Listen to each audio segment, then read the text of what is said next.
Welcome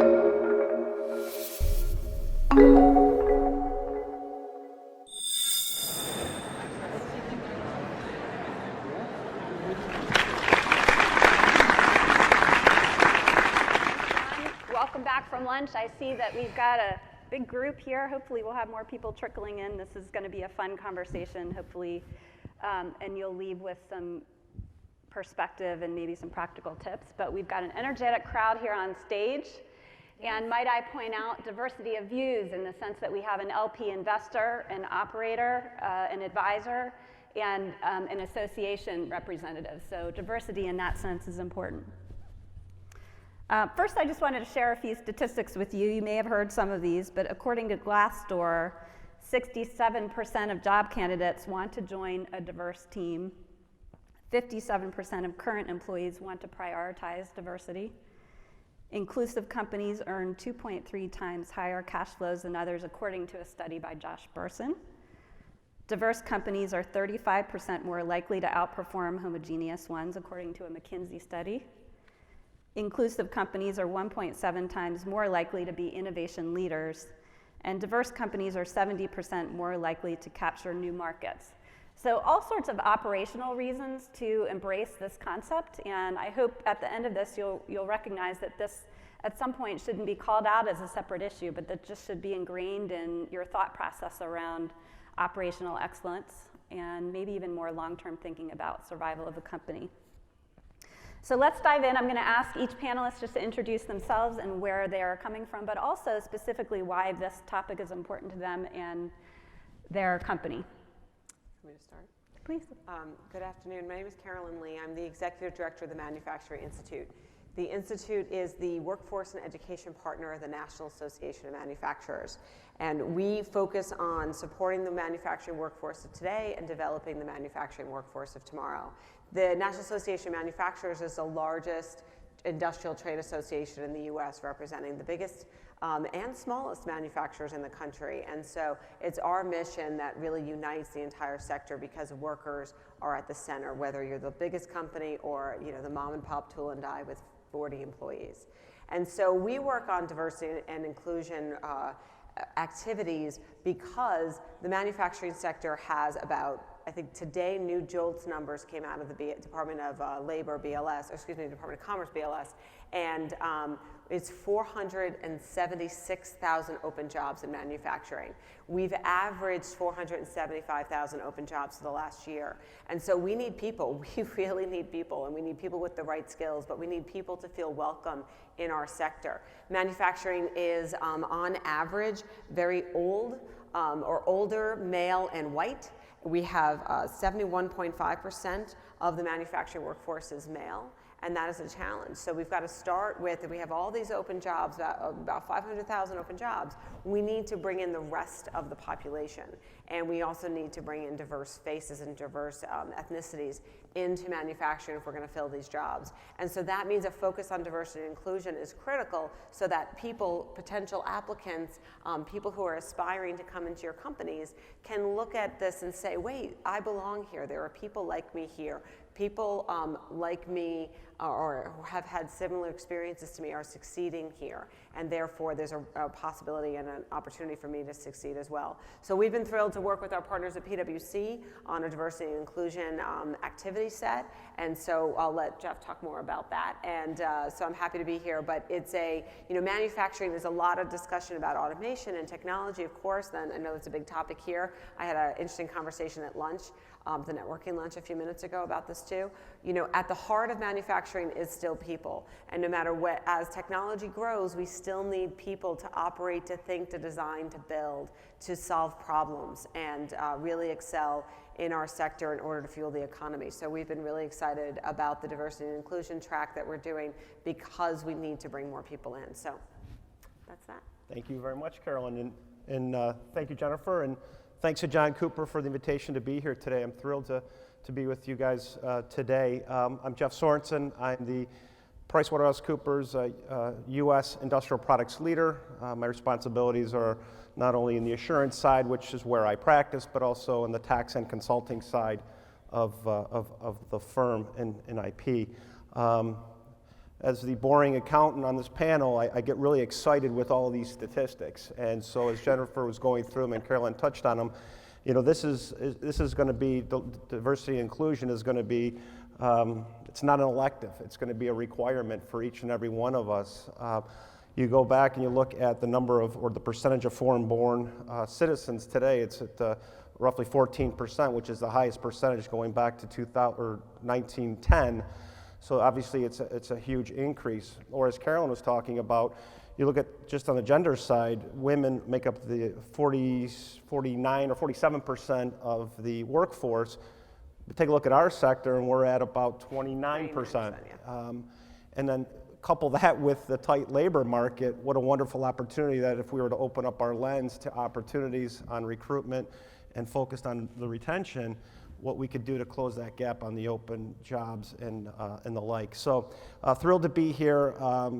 What I do is I do have a client of my own. It's a large multinational industrial products company, but then also have the pleasure of working with many clients in this space on this particular topic. It's near and dear to me just because it's near and dear to my clients, and we do spend a fair amount of time on that, including working with Michelle. Yes. Look, and I'm pleased to be sitting between Jeff and Bryan, both of whom I've worked with over the past few weeks.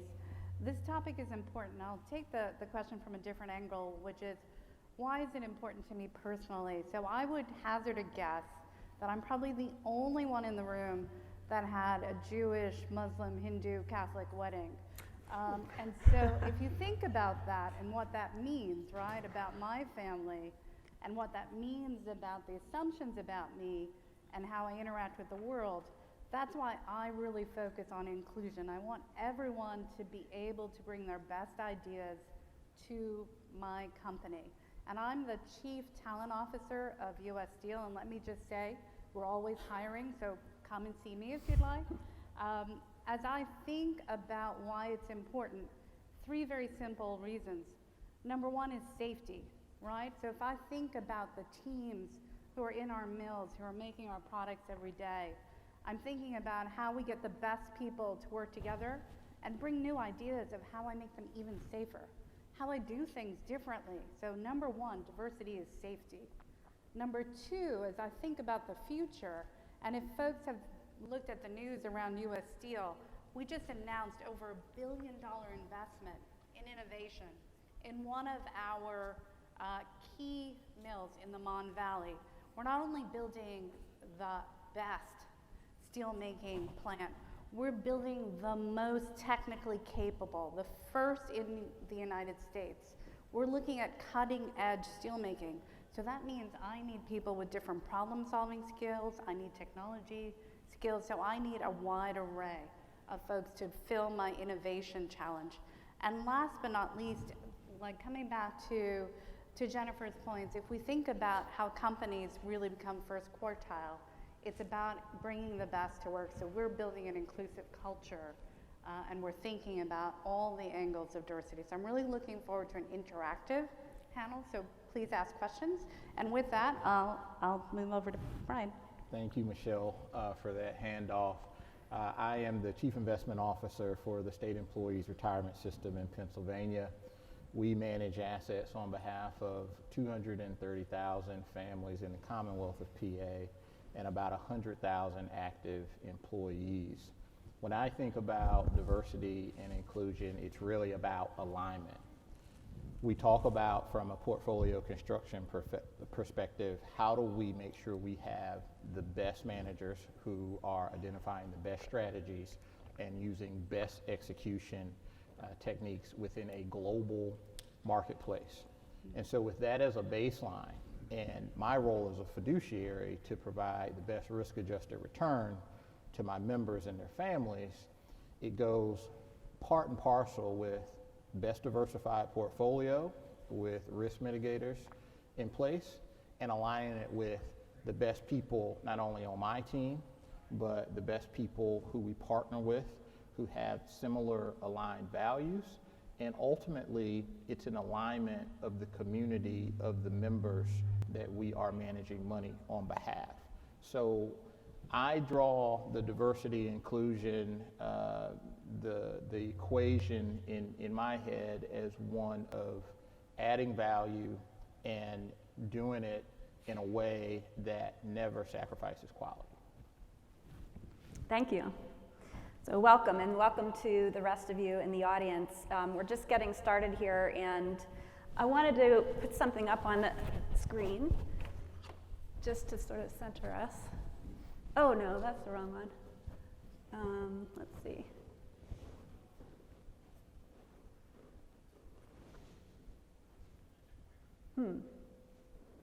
Can't find it. Okay. Well, imagine that there's a chart that shows some circles in the middle around essentially a system of being more complex than just recruitment that we're talking about. So we're talking about things like recruitment, retention, advancement within your company, leadership commitment at the center of it all, which is really about culture, translating this into results operationally. And then finally, I think hand in hand with a company's operational success is how it interacts with the community around them. So not only for employees who work at the company, but just sort of being a good steward within the, perfect, there it is. So the tagline is embed diversity and inclusion into the way the team and the business work. Here is our model that's going to frame our discussion today. So before we jump in, I'd just like to hear, and Michelle teed this up, but as we're talking, if you have questions, please go ahead and start feeding them in. Also, if you have comments or best practices that we're not hitting on that you'd like to share, please just put them in the question boxes, and we'll be able to collect those and hopefully share them with you. But we're going to do a poll just quickly to see what's on your mind. If you could please just go to your poll and select the top 2 issues where you would like to improve your diversity and inclusion program at your company. And the choices are recruiting, retention, advancement, leadership commitment, translating to operational results, and community efforts.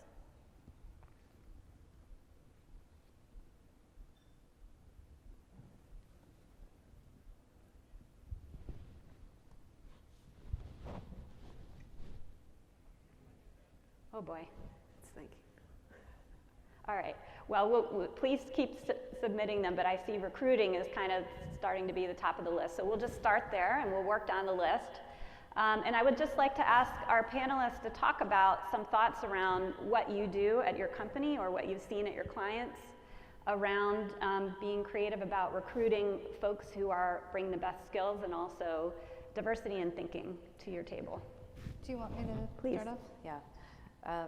So we have been very focused on recruiting from a number of different angles. One, we have looked at our postings, right, and our requirements and really thought about whether tomorrow's workplace really matches the legacy profiles that we had in place. One of our requirements was in fact having 1 year of industrial experience, which could have meant anything from sweeping the floors at a plant to working in a warehouse at Walmart. And we thought about that and whether that really is a critical requirement for the future. We took that out, right? So as you think about coming to our plants, it's more about, are you curious? Do you have the grit to do the work? Are you interested in having a career with us? That is really going to be the key criteria for your hire. So we took a look at the postings and our own internal ways of thinking of what a great steelworker might be. So instead we're focusing on what a steelworker of the 21st century looks like. Number 2, we partnered with an RPO for a very explicit reason. We wanted to have access to best ideas and best thinking and best partnerships across both universities, vocational schools, and communities. And if you think about us, we're in a handful of locations. So we're very well concentrated, right? So we know how to reach the schools in those areas, we know how to reach the communities in those areas, but there's a breadth of talent outside of there. So we very strategically partner with an RPO who's helping us to do that. And also through that, they're also in their university relations angle trying to add what I call a mix of schools, right? So every year, about 20% of our schools we refresh to make sure that we are actually hitting all talent as best we can where they are. So that's the second piece. And the third piece, we've just started a talent acquisition audit where we're looking at everything from, are we doing competency-based training for all of our hiring managers, all the way through to, are we making sure that our hiring panels are diverse, right? And so that plus the diversity of the slate. So all of those health measures, as you will, to make sure the process is working. But those are some of the things that we've actively got underway. Yeah. So at the Institute, we work with companies across the country.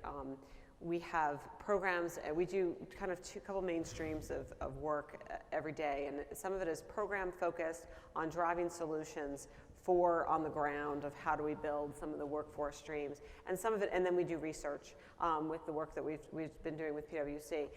But one of the challenges, so we look at our work through the lens of attracting, training, and retaining the skilled workforce that we need.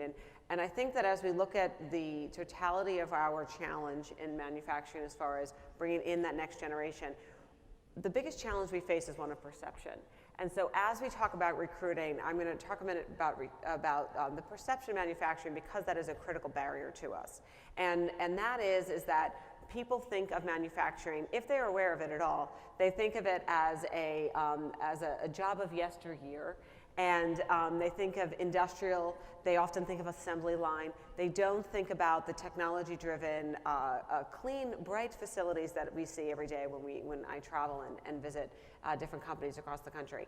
And so the perception is off. They think of it as boring work, and yet you know when you talk to people who work in manufacturing, it's not boring. Every day is different. You're solving problems. You're creating new things. What you're doing is productive. You can see the outcome of your labors, which is amazing because a lot of us don't get to do that in our jobs. And so we need to sell a different message about the opportunity, particularly when it comes to technology. And so when you talk about what these opportunities are, it is a key driver for recruitment, because we need to have students and parents and displaced workers or people looking for just a different job to see that there is a role for them in the sector and that there's an opportunity. So we spend a lot of time with companies working, whether it's in the D&I space, particularly around women. We have a large initiative that we're in our 7th year. It's called the STEP Women's Initiative. And through that, we are elevating the role models and the mentors and the leaders, the women leaders that are already in the sector, helping them then accelerate and build momentum for their own growth in their companies, but then also pay it forward to connect to that next generation, whether that be those workers that are already there, the younger workers, or those that are in schools and the students. Because it is that real life person. You know, we live in a world where we can get any piece of information we want at the click of a button, and we carry a supercomputer in our pockets, which is a manufactured product, by the way. But the reality is that it's what people connect with are individuals and hearing the stories of workers. So we spend a lot of time telling the stories of those that are succeeding and helping, particularly the women in the sector, tell those stories and motivate to move forward, to pay it forward, to bring in, so that you can then be that ambassador to connect. And so it's things like that where you're bringing it to life that has been really instrumental for us. And we've actually, we're at 29% right now. About 7-8 years ago, we were at 24%. So we're making some headway, but we have a long way to go. Thank you. Just real quick, and maybe a bit more tactical, because I like the storytelling, because that's important to the equation. I had a client say, Jeff, you know, we've been trying on the diversity and inclusion, we're just not making a lot of progress. And so my question was, again, I'm the boring accountant, so it's kind of getting right to the tactical side. I said, where are you going, and who is doing it? And the answer is, well, it's John, and it's the same college as we've been going for 20 years. And I said, well, do you see a problem here? And so things that we've seen that have been working well is sort of the blind spots training, where you have a recruiter, you have someone in your organization that's been doing the same recruiting at the same places, and there's just this unconscious bias as to what is deemed successful, and more times than not, it's the person that looks much like yourself. And so one thing that we've been talking to our clients about is maybe having a refresh as to where are you going and who is actually doing it. And it doesn't have to change the person that's actually doing the recruiting, but it's the training that goes along with it to help to develop a perspective that maybe they didn't have yesterday. Thank you. And I think tactically speaking, some of you may have heard of the Rooney Rule. Dan Rooney was the prior owner of the Pittsburgh Steelers, and in 2002, the NFL put in a rule to make sure that there were always minority candidates for NFL coaches considered. It's something that we do at the fellowship that I run, is make sure that there's never any excuse for we're picking sub-quality people, as long as we make sure that that pipeline includes everyone who we would want to end up at the table. We'll know that we have the highest quality and diverse group of people. So I would just keep that in mind as well. So let's go to the next category, which is leadership commitment. And I think this is always a challenge, because if you don't have commitment, true commitment of leadership at the top, it's tough to really execute and have the culture be the way you'd like it. So I don't know, Jeff, with your clients, anything there? I could go on for days on leadership commitment. There's a study that we did, and you looked at it, and 87% of companies are saying that diversity and inclusion is important. Another 45% say that with a properly diverse and inclusive organization, it's going to drive operational excellence. And then you got about 30% that have a chief diversity officer. And so you talk about commitment, what they believe, what they think is important, but are they actually executing upon that vision? So that'd be one just real quick reaction. There's a gap between what they're saying and what they're doing. Leadership commitment, where I've seen it work well, it starts from the top. The CEOs are driving it. It's not flavor of the month. It's not something you dust off every 3 months. It's not a number that you measure and that's it. You put it back in your manila folder and you put it in your desk. It's something that you live and breathe at almost every meeting, and it becomes the fabric of the company. So it starts from the top, and part of starting at the top is the ability for the organization from the bottom to actually have different, what we call resource groups, and the ability to have a group like many companies have that might be, a diversity, a group, an organization that thrives within a company that helps them feel more inclusive. They help management be successful. So I'd say starting at the top is very key, but then also the grassroots side of it is an important aspect. So in our paper that we did with PwC, we released last October, we had a couple of examples and best practices. And so Ingersoll Rand, for instance, and Mike Lamach, the CEO there, has a true commitment to this, has been really aggressive with his goals and strategy. Michelle Murphy, who's their chief diversity officer, is interviewed in the paper, and she talks about the fact that every manager for IR has a required leadership goal around diversity. And so that at the end of the year, they have to measure that and they have to explain where they are and how they got there. But it's that ownership from the CEOs, owning the fact that this is part of their key business strategy, that this is not, as Jeff said, the flavor of the month, and something we just check the box and move on, a one-time training and then we're done with it.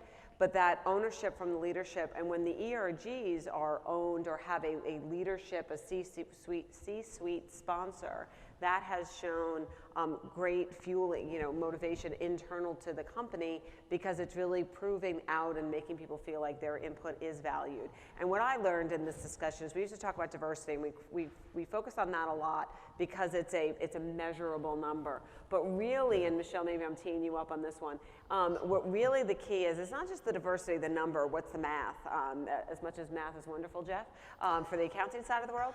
It is a question of how do people feel? Do they feel included? Do they think that their voice is heard? For manufacturers in particular, losing employees is really expensive. You invest a lot in training. You don't want to lose. You want to retain your workforce. Your workers are your most important resource. And so therefore, how do your workers feel about being there, and are their voices heard? Are their concerns listened to? Is a key indicator to their desire to be retained. And so having that combination of the C-suite ownership, the employee resource group, the place to go, and tracking those inclusion metrics really does matter. So Michelle, yeah. Yeah, I'm just going to add a few things, and then of course Bryan wants to weigh in as well. You can't have inclusion without diversity, right? Mm-hmm. So diversity is the ingredient, right? So you have to start with ensuring that you're bringing people from different backgrounds, different ethnicities, different ages, gender diversity, and all of the above, right? To make sure that you get to inclusion. But I'll disagree with the panel slightly, where we talk about the importance of goals and having it in the strategy and having it in the ERGs and having sponsorship, at the end of the day, it's about action. And so I am lucky, I am blessed with a CEO and a leadership team that is 1,000% committed to diversity and inclusion. They each have a measurable outcome that they have to perform, or else they're not getting their full bonus, right? We've got a CEO who, when I told him that we are thinking about sponsoring the Pittsburgh Pride Parade, he said yes, and he said, I'll march with you. And most of our executive team is marching with us. And we reached out to the Steelworkers Union, and they're marching with us, right? So that's action, that's commitment. So it's not just I put in the strategy and I put in your goal, but there's a measurable outcome related to that. And one final thing I would add to the comments are, you can combine, I think, many of these and meet your goals or make it a part of your culture. So for some of the operators of the room, I think about my team, a team of 15 people right now. So providing leadership opportunities at different levels within my team and allowing them to express or move the diversity and inclusion agenda forward within their area of the team has been very empowering. So not only will I or senior staff members go out and recruit, for example, we've made it so that our mid and junior level employees are also responsible for identifying new talent, managing and leading our interns, and it changes the dynamic of where a 22-year-old just graduated from college and how they think about adding diversity to my team versus someone who's 30 years in the business and how they think about diversity. But I think there are multiple ways, and people can utilize multiple talents to meet the diversity and inclusion needs and make it a part of the culture. So you can be creative with this, is what I'm saying. And Bryan, I think the audience might be interested also from your LP perspective. I imagine you ask the questions when you're entertaining potentially a new fund, but how does that play into you sort of being the leader in this case? We do very much ask the question, and it goes back to my initial comments around alignment with our community, and I think about the state of Pennsylvania as our community, our board's values, my team's values, and the people that we partner with, and that shared value. That makes helping to accomplish a lot of our goals so much easier. And so during our due diligence process, we're very thoughtful about understanding our investors' views on diversity and inclusion. We've recently added a separate section of questions to really talk about thoughts, but also metrics that we can get an understanding of how our investors are thinking about it. And ultimately, within that conversation, we also like to talk about how our investors are impacting their local communities. I think it's, again, a great combination to go from LP, GP down to operating company. And if there's true alignment down to the operating company, I think the best metrics that I found come from, well, we created a new facility in an area that didn't have economic growth until we were there. We were able to hire or source new talent in multitudes that a small organization like mine may not be able to impact from a headcount perspective. But if we can influence the diversification of the local ecosystem through our process, then I feel like we're tying that to our values and also creating a more economically stable community. And I just want to build on what Bryan's saying. We're also looking at supplier diversity.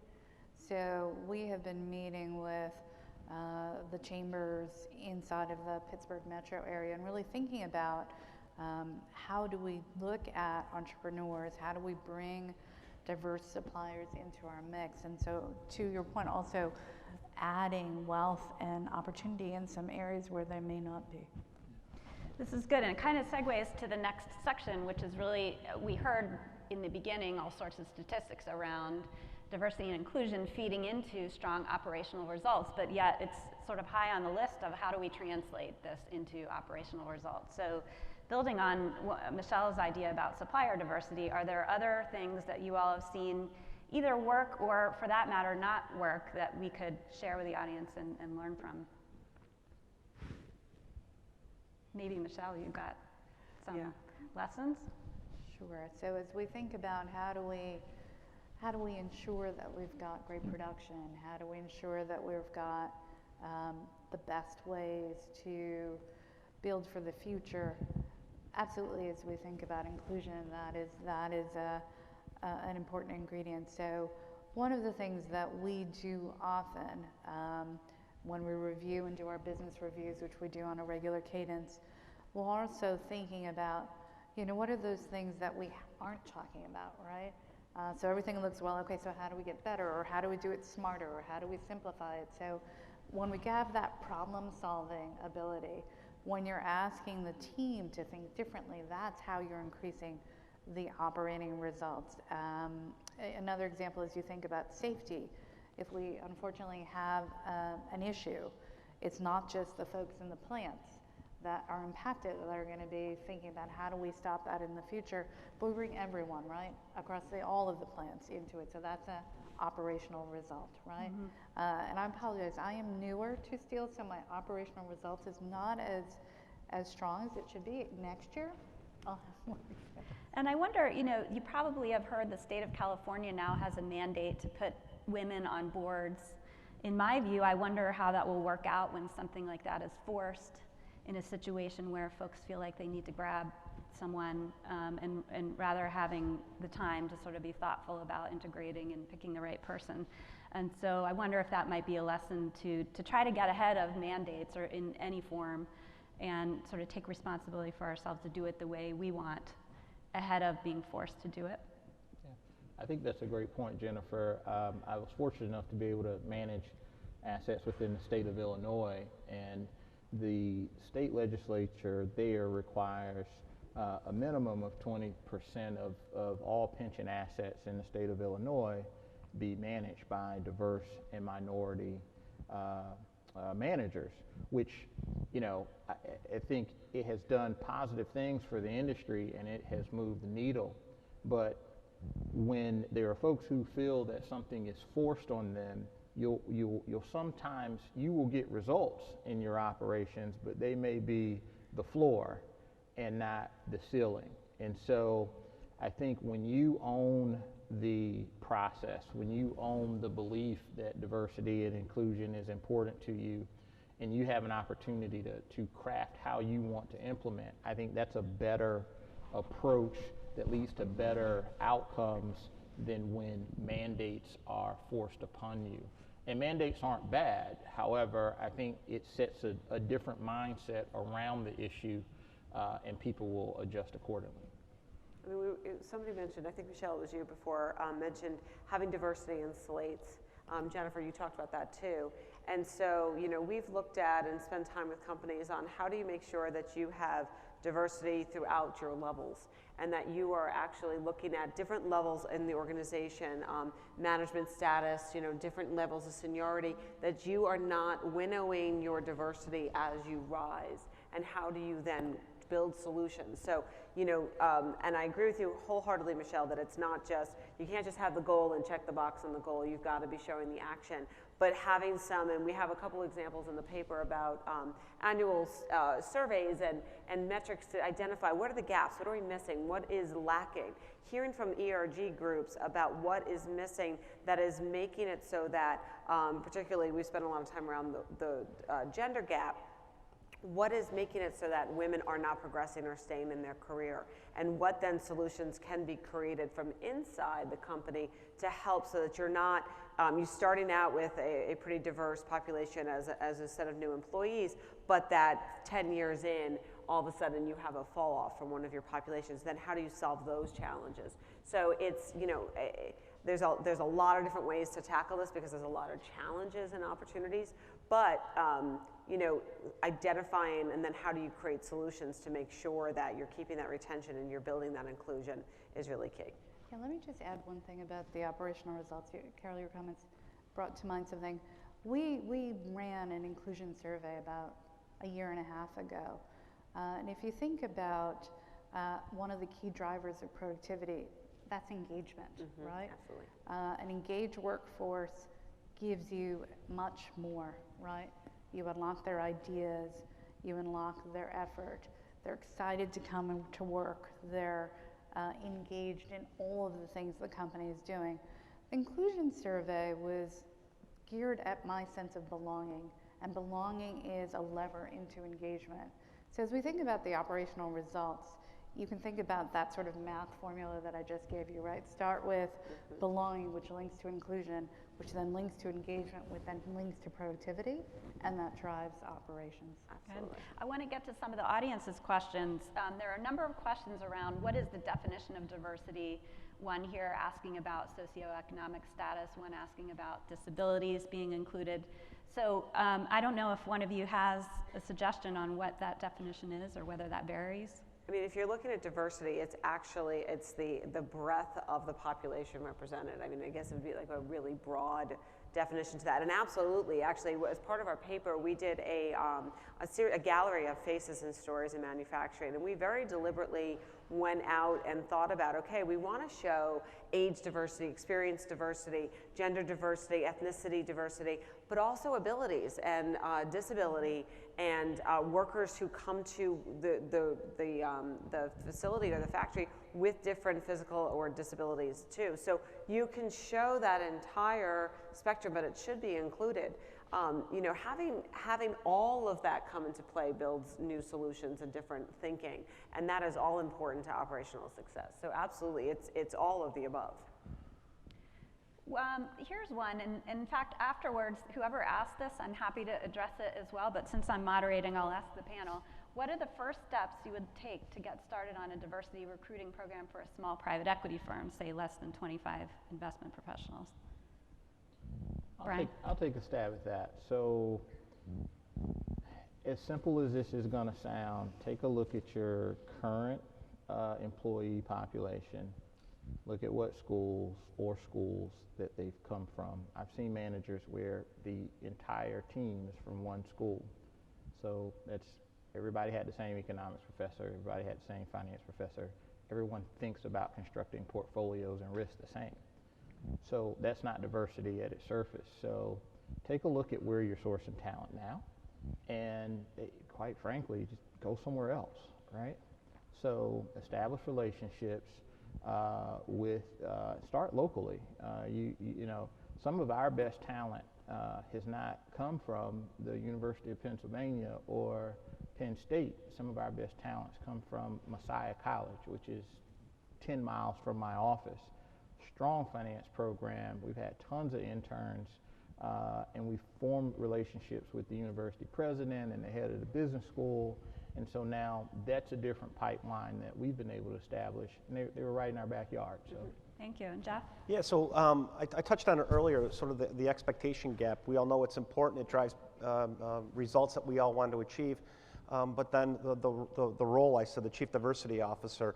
By the way, when I said the role, I mean certainly the role in some organizations, but when you're talking small, medium-sized companies, maybe it's the responsibility of the Chief Diversity Officer. It doesn't have to be a dedicated role, but it's somebody owns that. And then when you look at what we're asking about, where do you want to improve D&I, they touch on the recruitment, like you're talking, Bryan. They talk about the leadership commitment, the retention, the metrics, the measuring, the engagement, but starting with who is at least out of the gate going to own and have that vision, and it has to start from somewhere at the top. This is not easy. This is not easy at all. We all know the benefits, but implementing is very difficult, and I would argue in this sector, it might be the hardest sector, where we are starting from. And this may come as a surprise to this group, but I'm probably the least diverse on this panel. And so I've got 650 partners that sort of report through me. My CEO is very engaged on this front. He was one of the founding CEOs for the CEO in Action initiative on diversity. And I have partners come up to me, and many of them are white males, and saying, what is this going to do to me? Do I have this opportunity for that next role and that next advancement? And you say it a lot better than I could say it, Michelle, and it's something to the effect of, maybe before you were competing against this, now you're competing against properly the entire population of our people. It's a fair, level playing field. The best should survive, and that's sort of the message. And I know the folks in this room are at that starting point, or at that point where they do have a very white, male-dominated sector. It's not easy, but we know the benefits. Just on the recruiting question, just 2 more or 3 more little tips. To have everyone compete, it may take a little longer, right? So set the expectation that you might be looking a little longer to make sure that everyone has a chance to be interviewed, be screened. Number 2, I'd say know yourself, right? So know yourself and your team. Take one of those online training. I like the implicit association test at Harvard. That helps you to understand what biases you have, and what biases your hiring team or recruitment team have, and talk about that. And number 3, make sure the boss, make sure she is on board with the plan, because if we do all the effort and then at the end of the day she's like, I want that one that looks just like everyone else, that's a lot of effort with no outcome.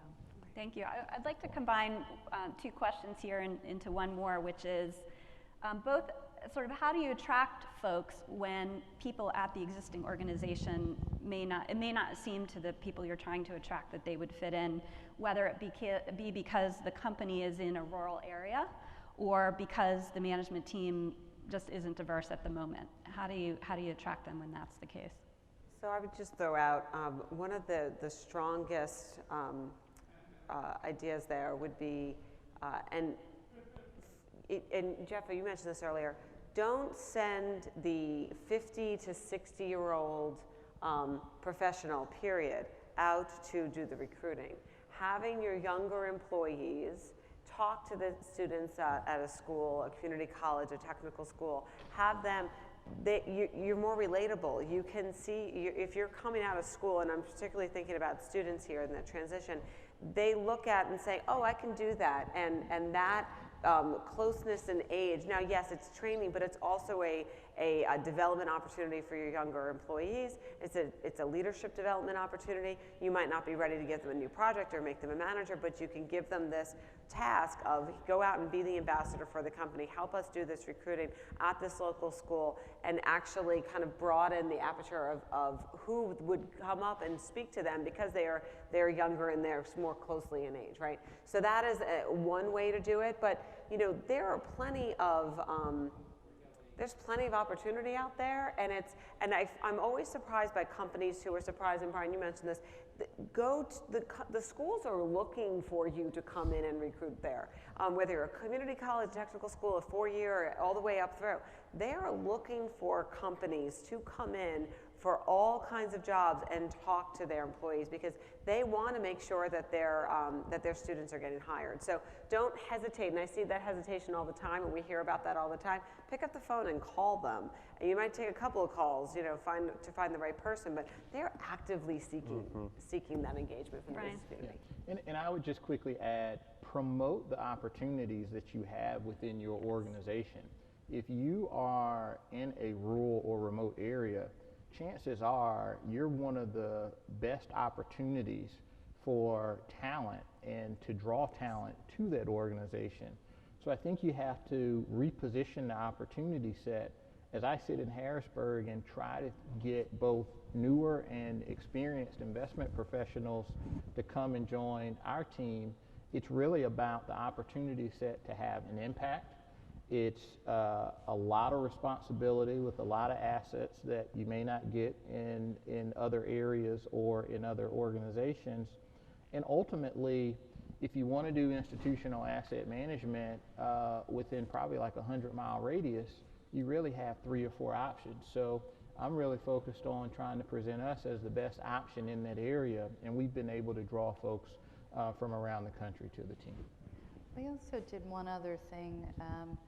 So one of the things is we're rolling out I'll call it a soft requirement for our top leaders to be part of their community. So have a partnership with a diverse organization in their community. So go to not only the schools, go to the churches, go to the event that's being hosted in Gary, Indiana by the chamber. Go to the places where the communities are, not only the communities in which you're already attracting folks, but those communities where you're not. Thank you. Great. So I think we'll wrap it around here. In general, you've heard there are operational reasons, both short-term and long-term, to embrace diversity and inclusion. You've heard a little bit about some ways to do it, maybe some things to avoid. But I think when many business leaders believe that we have multiple obligations to society, not the least of which is operating profitably and sending strong results to benefit pensioners and foundations. But on top of that, if we help employees thrive, do the hard work to incorporate diversity and inclusion into our operating cultures, we're fair to our customers and vendors, take the environment into account when making business decisions, we'll have less work to do later on. Hopefully we can avoid suboptimal mandates, regulations, or in this extreme case, maybe unrest in your communities. Our businesses and communities will thrive in the long run. So all of that said, you know, it's not all serious, and so if we could pull up that cartoon that you got the sneak preview of, this would be my advice, is to trust your gut, and if your culture isn't quite ready, don't force it. Yellow snow is probably not what we mean by diversity. So thank you to our panelists. Thank you. Thank you.